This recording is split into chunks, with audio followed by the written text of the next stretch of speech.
Welcome to Mishna study, Masechet Kilayim Perek Bet Mishna Yod. Over here now, Mishna, we're going to speak about separation between different fields. So if last Mishna we spoke about planting different patches in the same field, over here we have one field, let's say you have a field of oats, and now you want to plant a field of grain next to it. How much do you need to separate it by?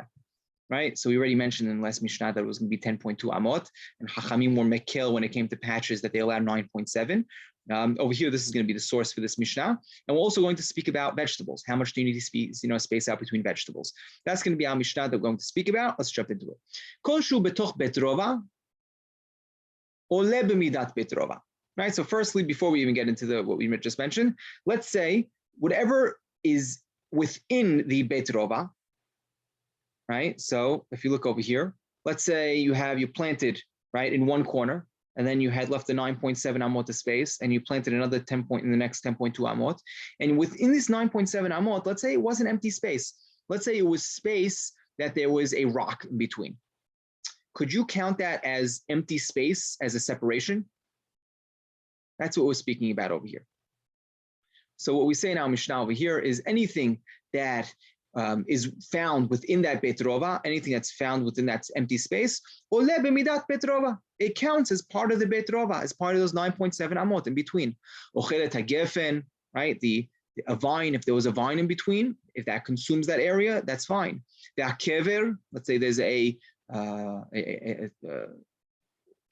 person's grave was in between, that's fine. The asela, bedrock, all these olim b'midat Beit Rova. All of these, they consume the space. It counts as part of those 9.7 amot. You don't need to deduct that space. Okay. Next part of the Mishnah. Tivu'ah b'tivu'ah bet rova. If your person has tivu'ah, and he has another field of tivu'ah, so he has barley, and then he wants to plant grain next to it, he needs to leave 10.2 amah as separation in between. That's the bet rova that we mentioned, 10.2 amah. By the way, just to point out, amah is, a person, if he's literally, it's his forearm, right? So it's from the tip of his middle finger down to his elbow. That's considered one amah. So that times 10.2, that's going to be the space needed in between these fields. Grain fields, you need 10.2 amah to space out in between. Let's say it's yarak be'yarak, shisha tefahim. If it's separating from one vegetable to another vegetable, all you need is 6 tefahim. Tefahim is a fist, right? Literally a fist worth. There's 6 fists in an amah, so this is one amah, 6 tefahim in between vegetables and another patch of vegetables, another field of vegetables, right? So if you have a vegetable field, another vegetable field, all you need is 6 tefahim, one amah, as separation in between. That's enough of a separation for it not to be viewed as kilayim.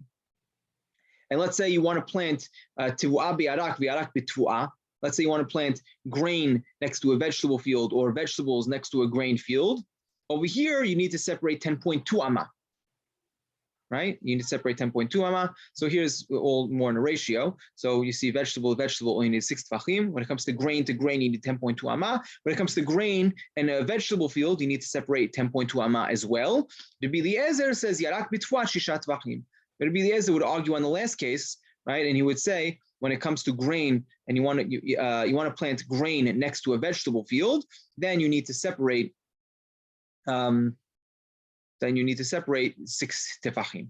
Halacha is not like Rabbi Eliezer, rather like Chachamim. So to sum up, if you want to plant one grain field next to another grain field, different species, barley next to oats, you need to separate 10.2 amah. If you want to plant vegetables, cucumbers next to tomatoes, all you need to separate is 6 tefachim.